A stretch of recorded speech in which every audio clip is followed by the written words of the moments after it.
Hey everybody, I am just finishing up a very special card.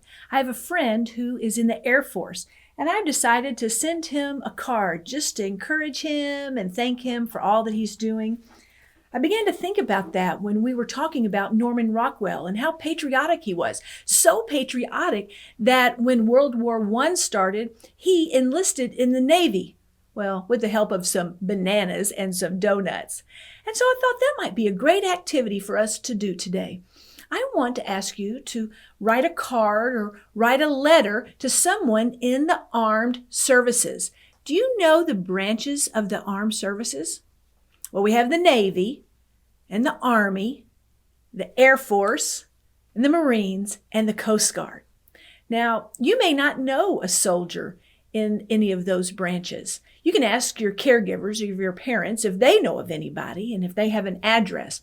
But that's okay. If you don't know a soldier personally, I am going to give you an address on our Pinterest page. If you look under the Norman Rockwell board, you'll see an address where you could send your card or your letter, and those people make sure that a soldier somewhere in the world will get your encouraging letter.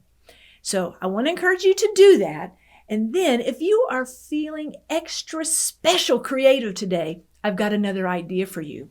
You may want to make your own envelope. Yeah, you can do that. And the post office will take it for you.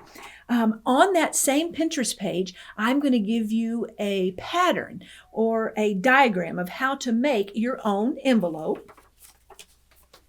And it's as simple as that. And you can use some colorful paper that you might have at home, or you might want to use even some magazine pages that have really cool pictures on them to make your envelope.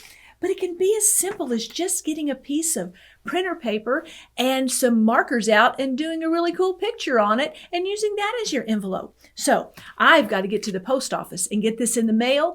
I encourage you to do the same thing, and I look forward to seeing you on our next activity. And I can't wait to show you what that's going to be.